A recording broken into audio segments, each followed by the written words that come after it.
Dice Romanos 12, verso 3, basado en el privilegio y la autoridad que Dios me ha dado, le advierto a cada uno de ustedes lo siguiente, oigan la advertencia: ninguno se crea mejor de lo que realmente es. Sean realistas al evaluarse a ustedes mismos. Háganlo según la medida de fe que Dios le ha dado. Ninguno se crea mejor de lo que realmente es. Dígale a la persona que está a su lado: no te creas mejor de lo que tú eres.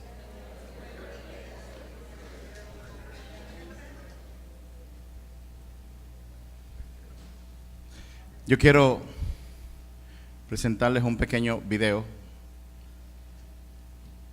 de 1 minuto y luego vamos a hablar de lo que el Señor tiene para nosotros en el día de hoy.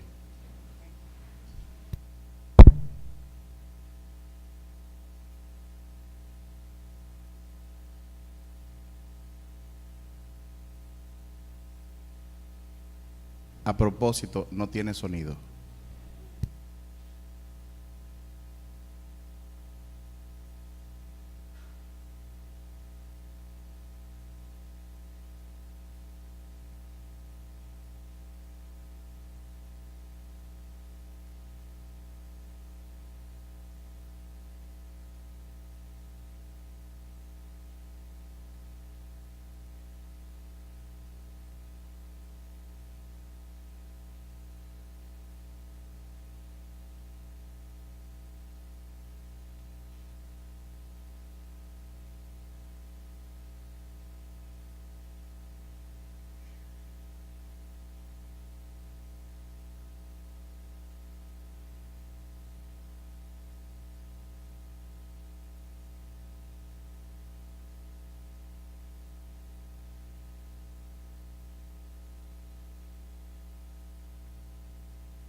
Eso que ustedes vieron ahí se le conoce como una implosión y es una metodología que se utiliza en muchos países para demoler edificios. Una de esas implosiones, nosotros tuvimos la oportunidad de verla el día 11 de septiembre. Las 2 torres gemelas del World Trade Center de Nueva York cayeron a sí mismo por una implosión interna. Siempre que uno ve eso en persona o en video, es algo que llama mucho la atención, porque es algo muy, pero muy espectacular. De esa misma forma, hay hombres y mujeres que en algún momento de su vida tienen una implosión interna y se derrumban. Y nosotros lo hemos visto. Recién comenzando en la iglesia, yo conocía de pastores muy ungidos que implosionaron y se derrumbaron porque cayeron en pecado sexual, cosas que habían hecho por años. Hubo uno, me voy a reservar el nombre, que después de muchos años, él, después de 15 años en ese pecado, él tuvo que confesar delante de la iglesia que él estaba teniendo una relación extramarital con una líder de su congregación. Y cuando él lo comunicó delante de la congregación y pidió perdón, aquello fue devastador. La iglesia tuvo una división, hubieron personas que se salieron del camino y jamás hasta la fecha han vuelto. Y eso le pasa a muchas personas, le pasa a gente, vidas que colapsan en cuestión de minutos, carreras que son destruidas, ejecutivos cuyas carreras son destruidas, ministros, matrimonios que se desmantelan. Lo grande es que después de una implosión, si usted va, como cuando uno se acerca a la zona cero de los edificios cuando cayeron, hay muchos escombros. O sea, cuando un edificio se convierte en escombro y está todo regado por el suelo, uno ve todo lo que queda y uno piensa que con eso no se puede hacer nada, y esa es la realidad. Cuando un edificio es demolido, lo que queda en el suelo no sirve para nada, absolutamente para nada. Y así pasa también cuando la vida de un ser humano implosiona. Y eso, perdón, fue lo que le pasó a Pedro, al apóstol Pedro, en una situación, en un momento especial de su vida. Pedro implosionó y colapsó.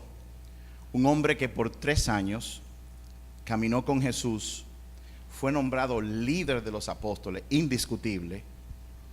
Y ustedes conocen la historia. En un momento determinado, Pedro negó 3 veces al maestro. Esta noche vamos a hablar, el tema se llama a sí mismo, Pedro, el apóstata restaurado. Yo voy a decir después, para los que no saben lo que significa la palabra apóstata, viene de apostasía, en un rato. Pero vámonos directamente, Jason, a Lucas 22, verso 31 hasta el 34. Ustedes lo van a ver ahí en pantalla, yo lo voy a ir leyendo de acá. Ustedes conocen esa historia. Primero comienza con algo, en Mateo 16, versos del 13 al 18, ustedes conocen la historia. Pedro, Jesús le pregunta a sus discípulos, ¿quién dice la gente que soy yo? Y ellos contestan, algunos dicen que tú eres Elías, otros dicen que tú eres un profeta. Luego Jesús le hace una pregunta directamente a ellos, que es una pregunta que Él nos hace a cada uno de nosotros. ¿Y tú quién dices que soy yo? Entonces Pedro, revelado por el Padre, le dice, tú eres el Hijo del Dios viviente, tú eres el Mesías que había de venir. Y ustedes conocen cómo Jesús le dice, bienaventurado eres, Pedro, porque eso no te lo reveló ni carne ni sangre. Pero más adelante, unos versos más adelante, Jesús comienza a compartir con sus discípulos sobre el hecho de que Él tiene que ir a la cruz. Y cuando Él lo hace, Pedro le dice, pero tú no puedes permitir eso, tú no puedes morir. Y Jesús entonces lo reprende.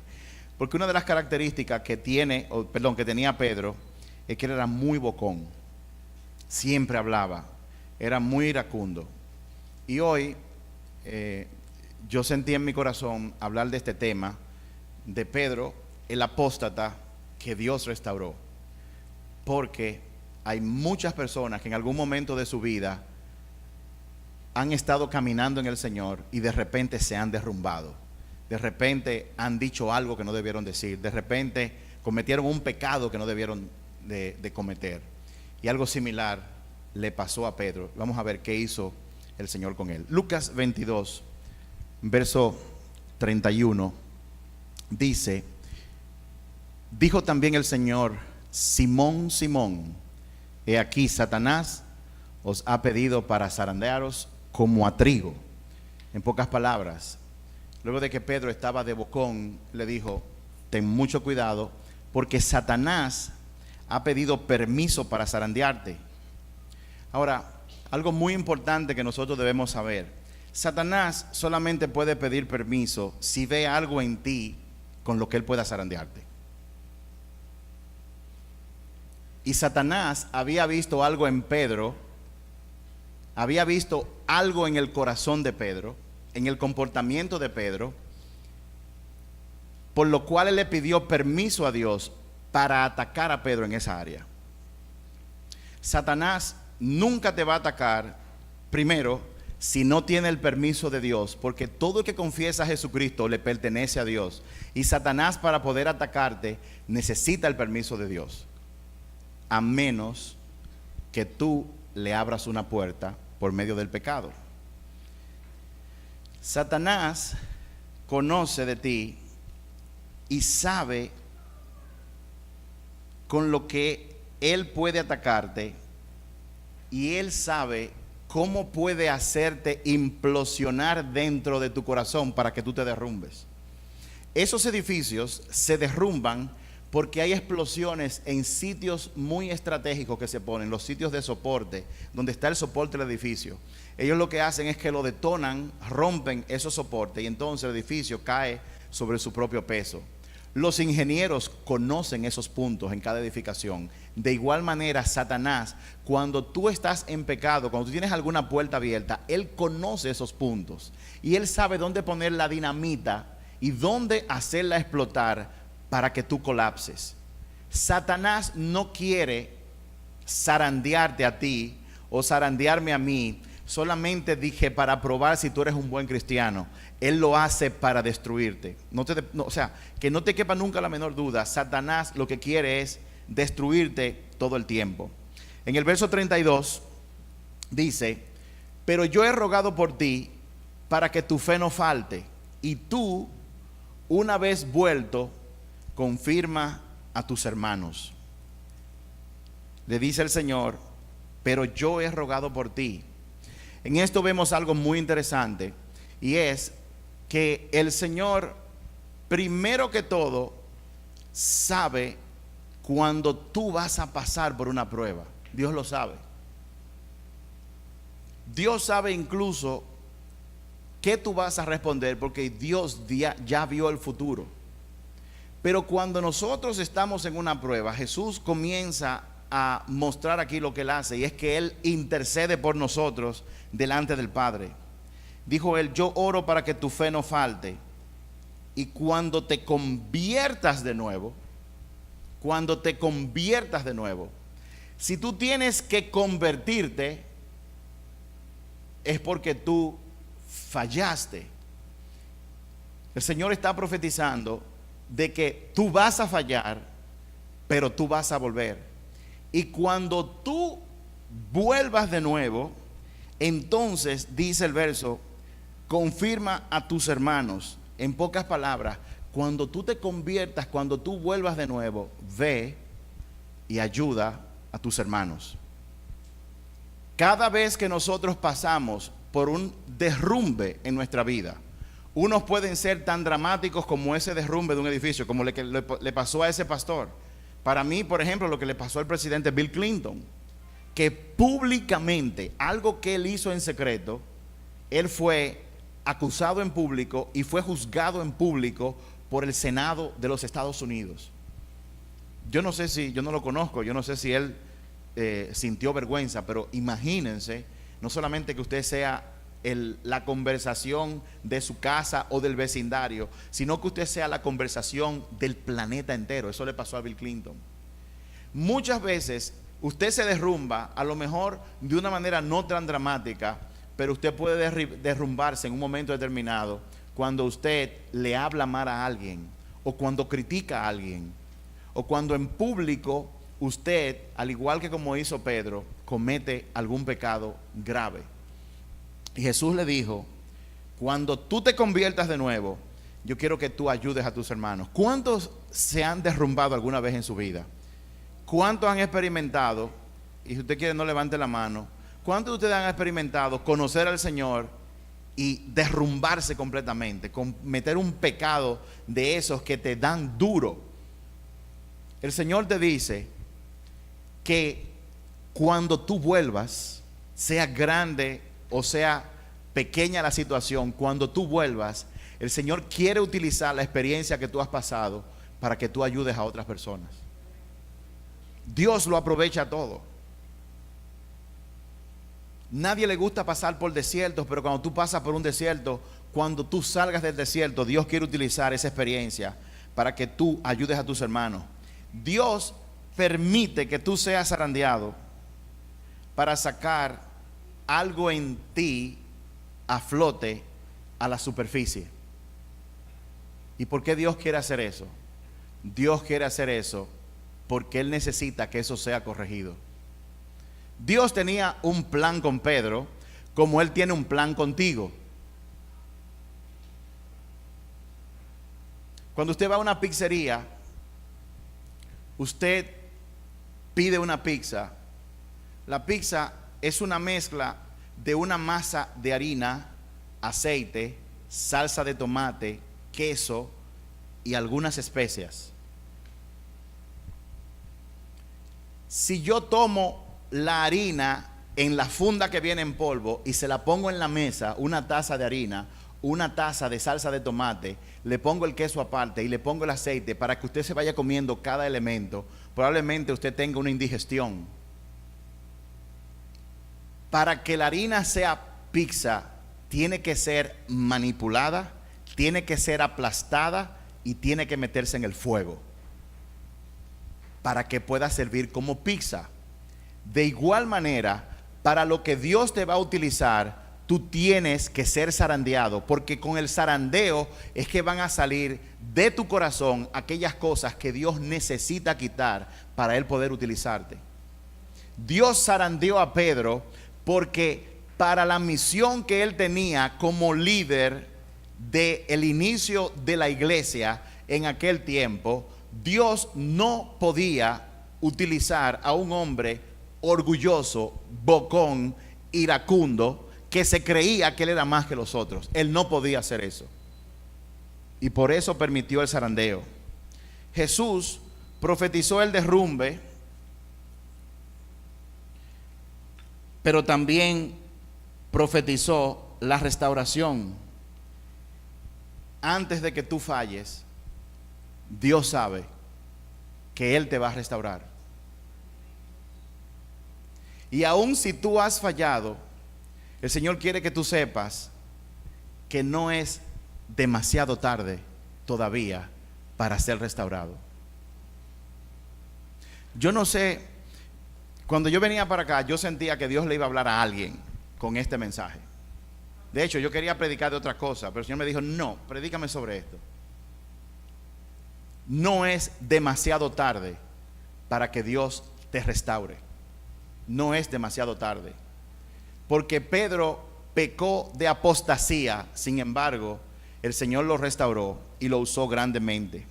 En el verso 33 dice, de Lucas 22, verso 33 dice, y él dijo, Señor,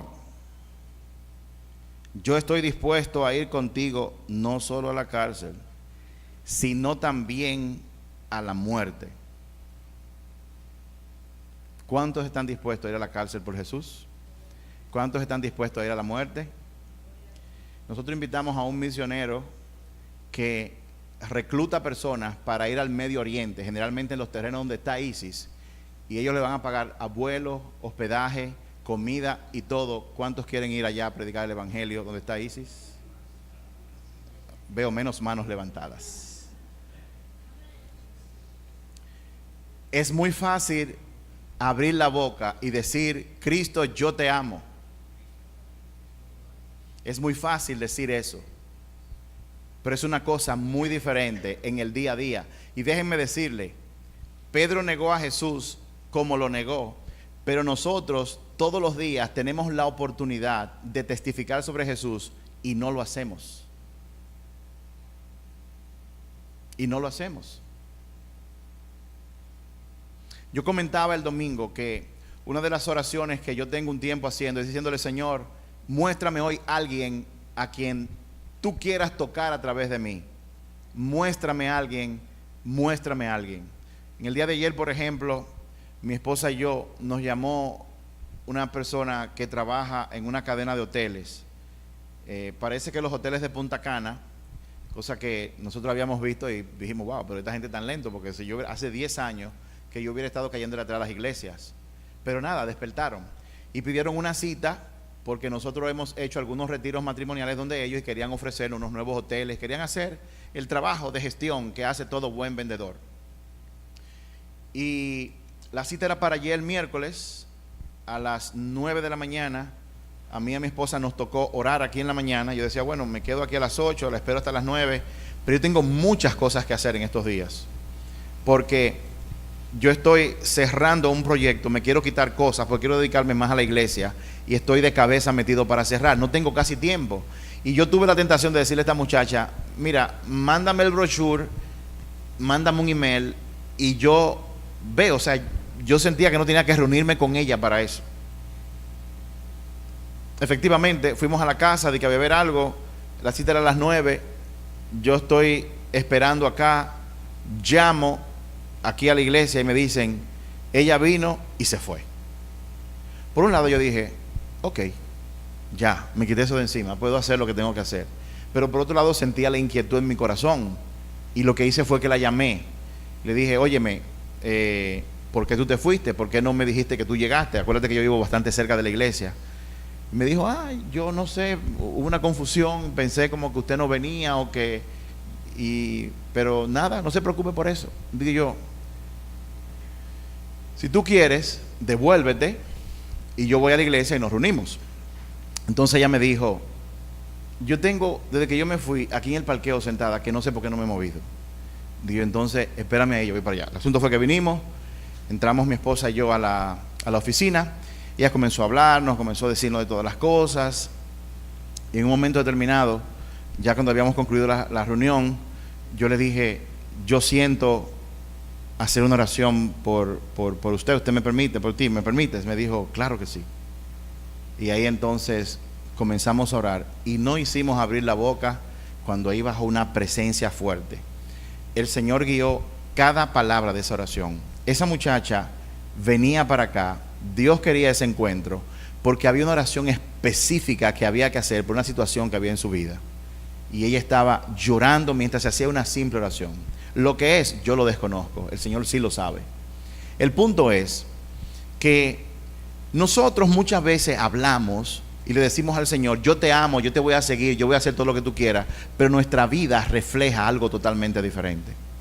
Cuando el pastor Max comentó conmigo del verso de lo que Jesús le dijo en el sueño, que fue, donde está tu tesoro, ahí está tu corazón, yo no sentí honestamente que eso era un mensaje bueno para la iglesia, yo sentí que eso era un mensaje bueno para mí. Y es que muchas veces yo he predicado, a lo que tú le dedicas tiempo, ahí es que está tu corazón realmente. Ahí está tu corazón. Y estamos hablando de Pedro, el apóstata que Dios restauró. Verso 33, le dice Pedro, yo voy a hacer lo que sea, yo estoy dispuesto a ir donde tú quieras.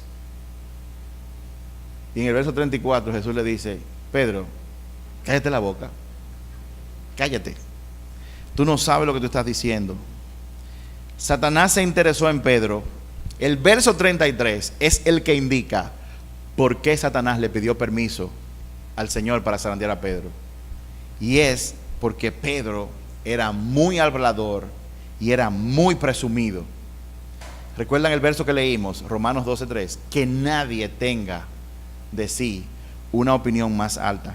El Señor le dice, Pedro, no tengas un concepto mayor de ti mismo, como dice en Romanos 12:3. Jesús sabía cuándo, cómo y hasta cuántas veces Pedro lo negaría. Satanás conoce el orgullo que está en mi corazón y el que está en el tuyo. Él conoce lo presumido que tú eres y que yo soy. Ahorita Freisy ministraba cuántos tienen pasión por Jesús. Y yo lo que grité fue, Señor, misericordia, yo quiero tener pasión por ti.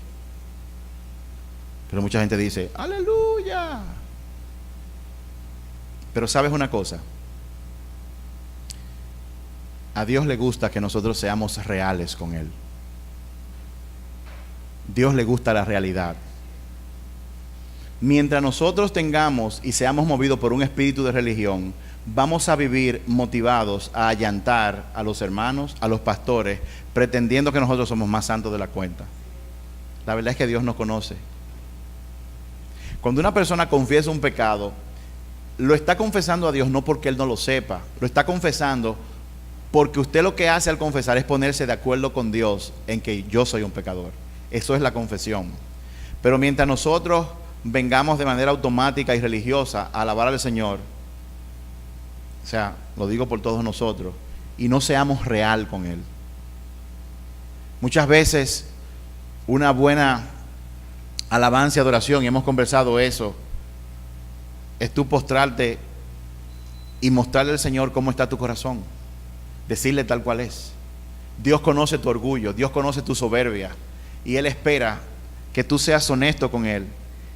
Dios sabe que tú piensas que tú puedes hacerlo todo por ti mismo. Él sabe eso. Él sabe que en tu corazón tú piensas que tú puedes hacerlo todo.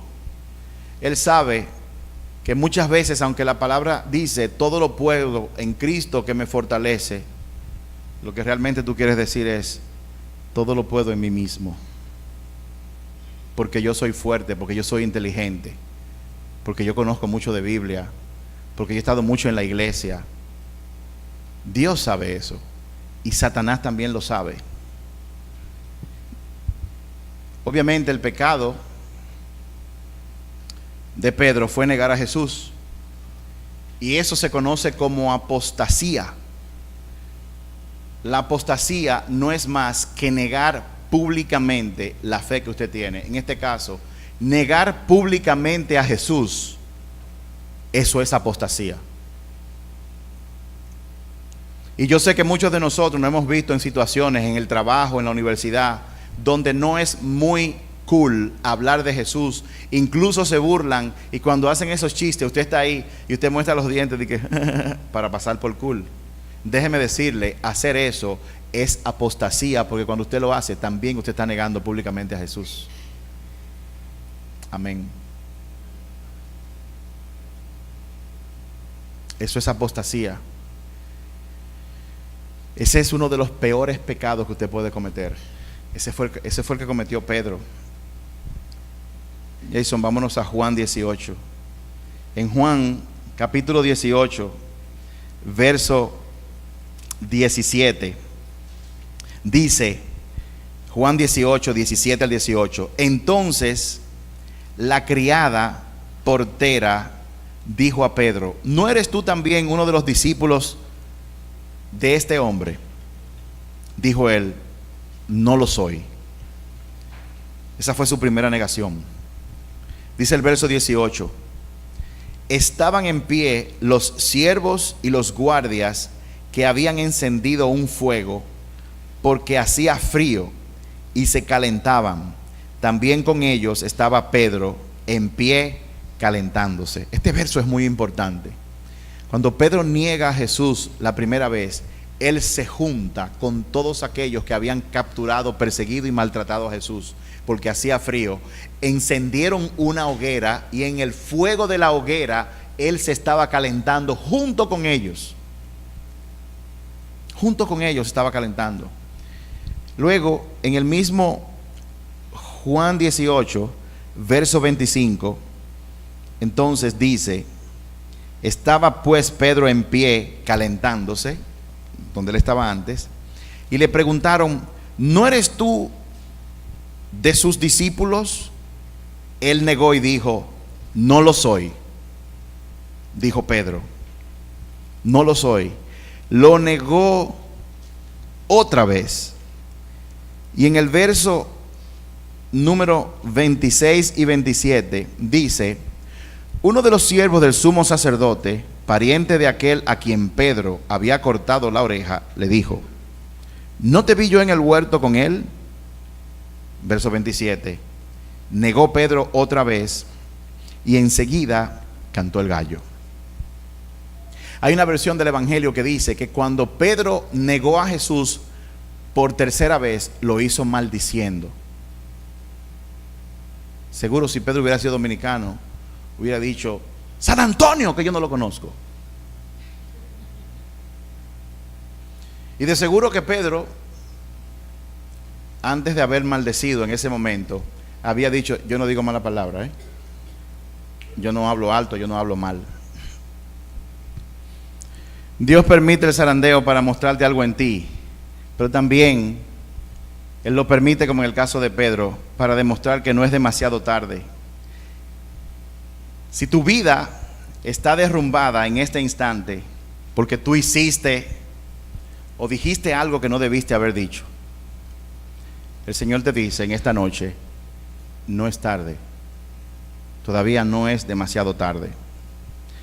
En Lucas, volviendo a Lucas 22, verso 62. Lucas 22, verso 62, dice que después de todo aquello, y Pedro saliendo afuera, lloró amargamente. Pedro lloró amargamente luego de que el gallo cantó, porque entonces él se acordó de lo que Jesús le había dicho. Lo importante de todo esto, o lo interesante, es que no habían pasado 24 horas de que Jesús le había dicho, tú me vas a negar 3 veces antes de que amanezca en el día de hoy. Y Pedro nunca se acordó de eso, sino hasta que el gallo cantó.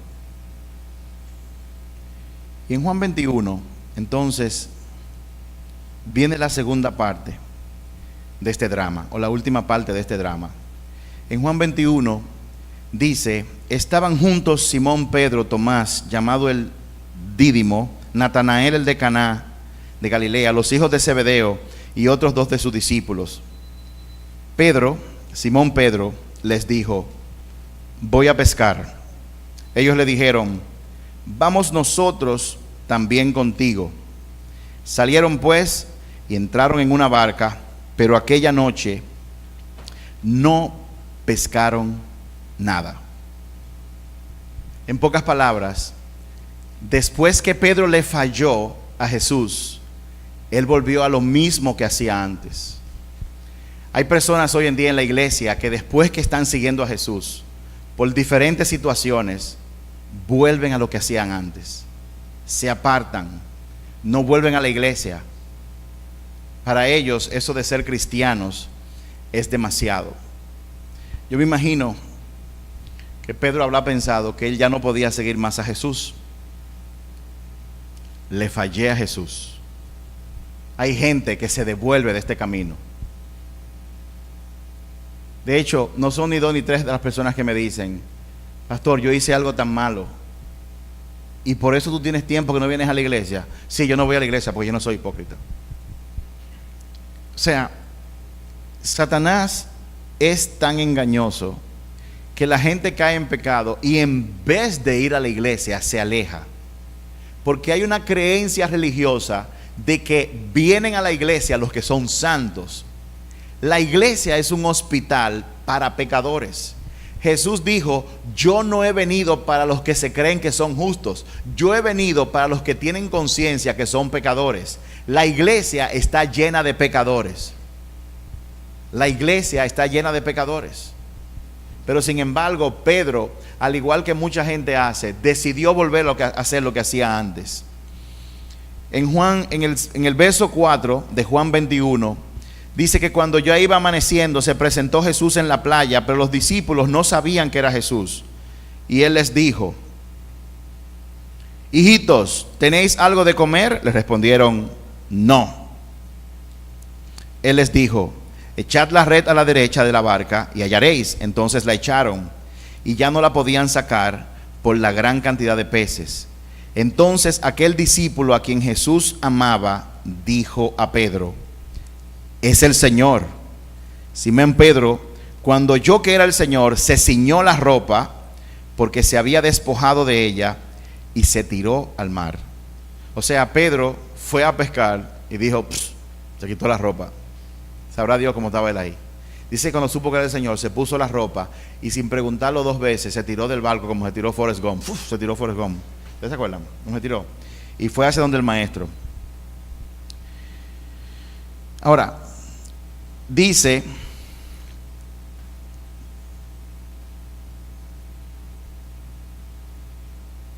esto que pasó con Pedro de la barca hace muchos domingos atrás. Nosotros predicamos sobre Lucas 5.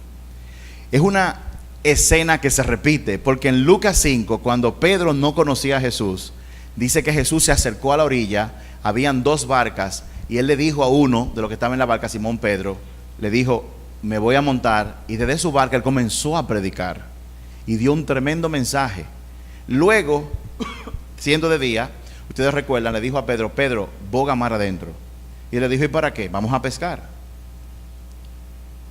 Y Pedro, ustedes recuerdan, dijo: Jesús, pero ven acá, lo tuyo es la prédica y la carpintería, yo sé de pesca.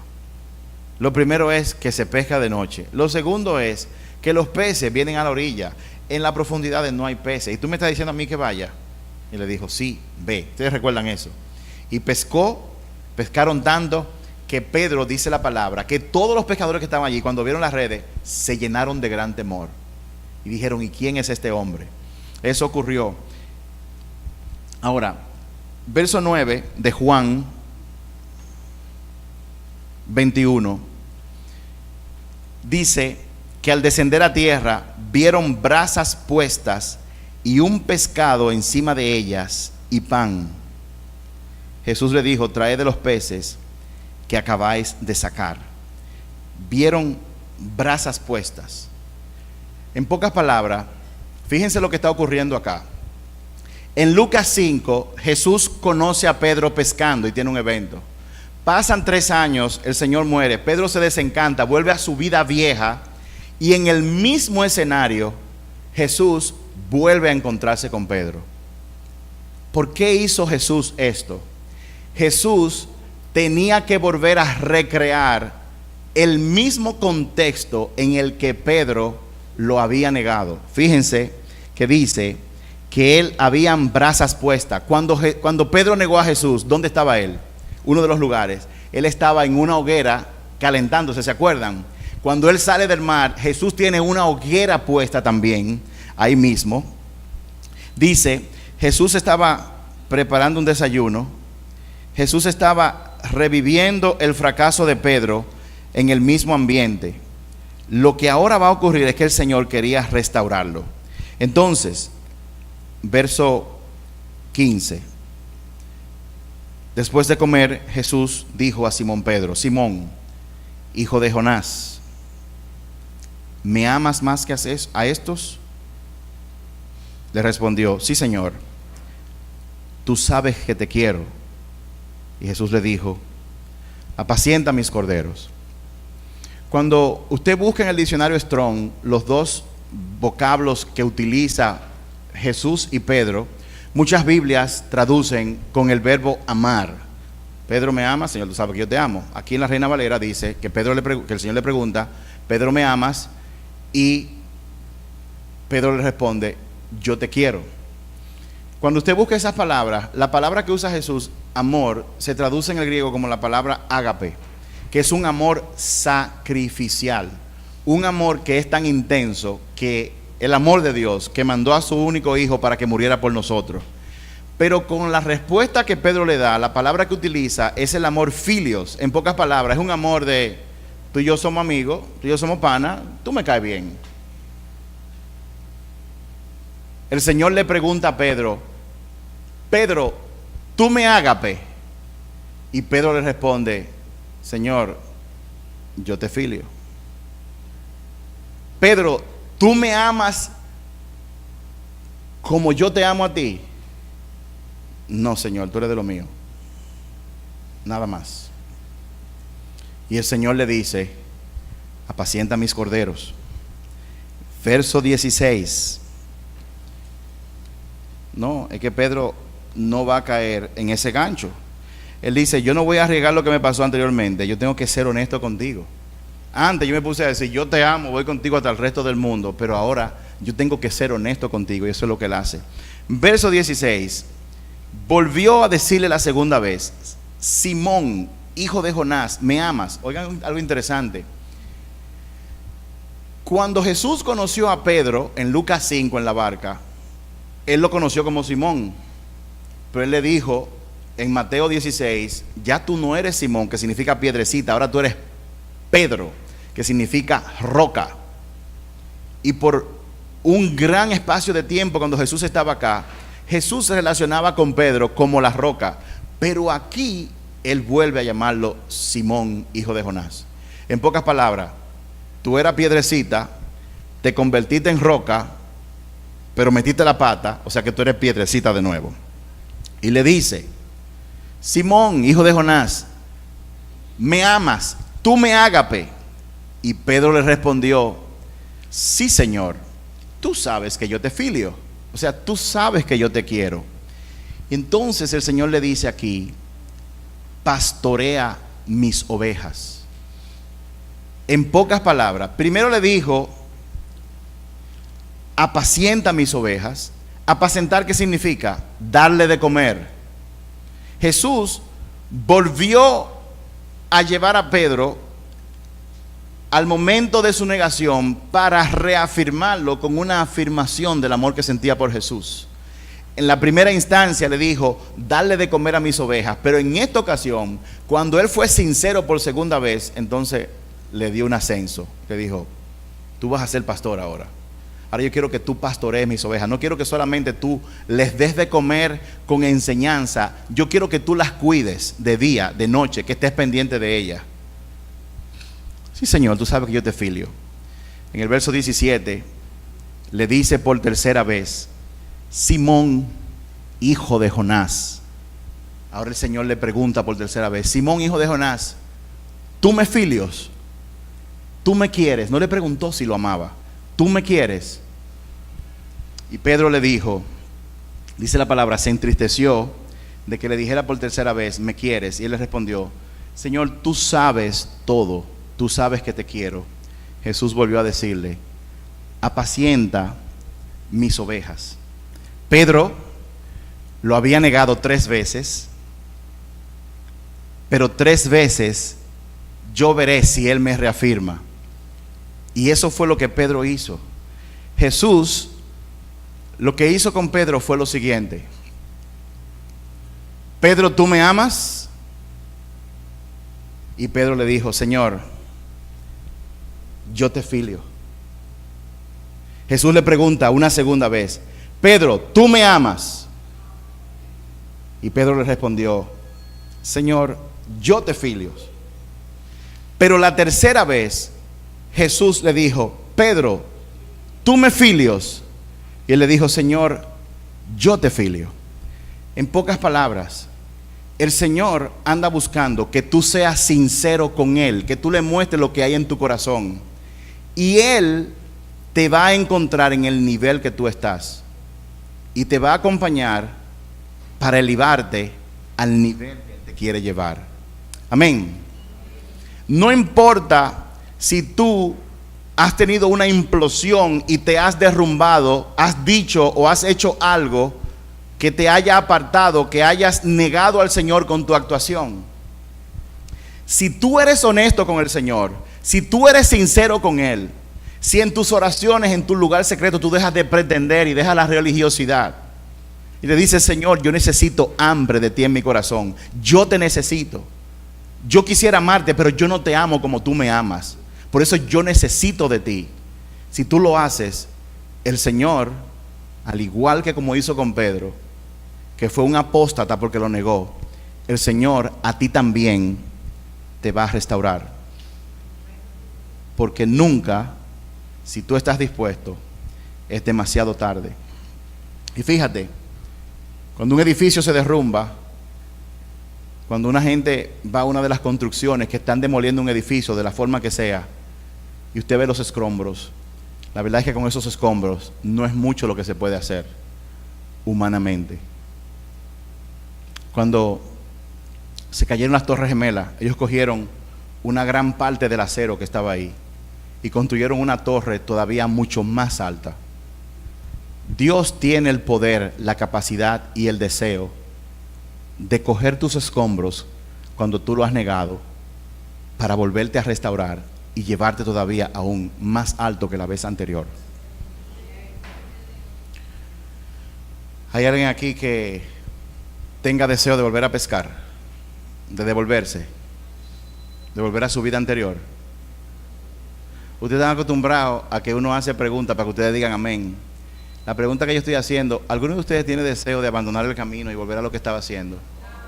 ¿Cuántos de ustedes quisieran volver a la vida de discoteca, de alcohol, de sexo desenfrenado, de rumba, de jet set?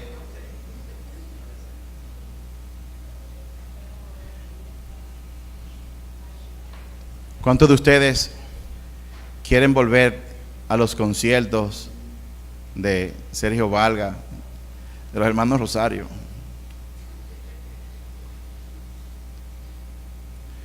¿O cuántos de ustedes todavía están pescando todavía? ¿Cuántos están ahí todavía? Vamos a ponerlo de pie, vamos a orar.